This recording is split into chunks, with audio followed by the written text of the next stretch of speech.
Well, and what do you think makes a really good Stephen King adaptation like Pet Sematary this time around? I think, first of all, you better be true to the material. But I think when you say that, like, what does that mean exactly? And I think what it is that he is very unflinching in how he looks at horror. And that doesn't mean gory or any of that. It means the essential thing that gets under your skin.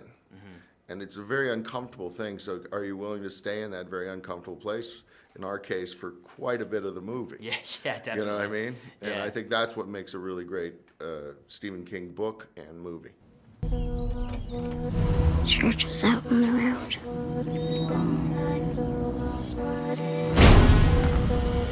And everything went black. It's okay now. Are you back? Back from where?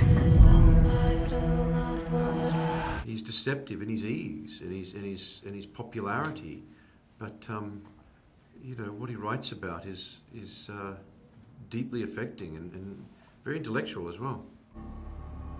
What's going on?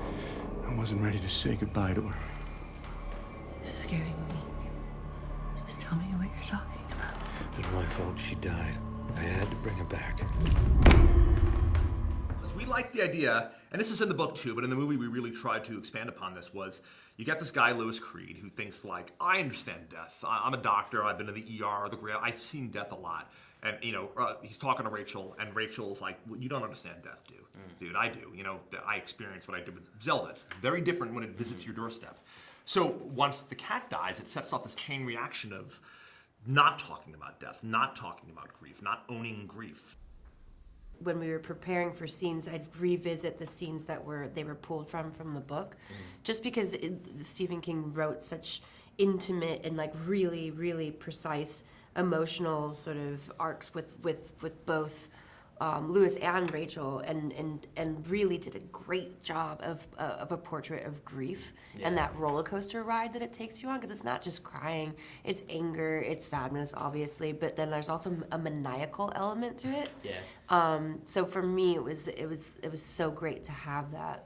I didn't see Pet Sematary because I think this movie's really different, I think, and also I think like when I'm acting, like my imagination kind of like takes over, I guess. Something I wanted to ask you about is I feel like we're in this kind of horror renaissance, and just from a producer's perspective, what do you think is the cause of that, whether it's specifically Stephen King or just the genre in general? Well, certainly Stephen King, but I think horror in general has very hard edges, and I don't necessarily mean scary. I just mean they go into darker places, and in a world where everything is increasingly cocooned away from, you know, oh, that's too scary, or that's too this or that. I think horror is really enjoying this kind of run because it's uncompromising. If you could work on any other King property, if money, rights, whatever weren't an issue, what would it be? I think Salem's Lot is such a scary, you know, I think it's one of the best vampire books I've ever read. I love the Tommyknockers. Obviously, I love The Stand. We know some of the people that are working on the show, so we would love to work on that. The Stand is great. The Jaunt. The Jaunt is great, you know, redoing The Raft, you know, I mean, there's so many great ones. Sometimes dead is better.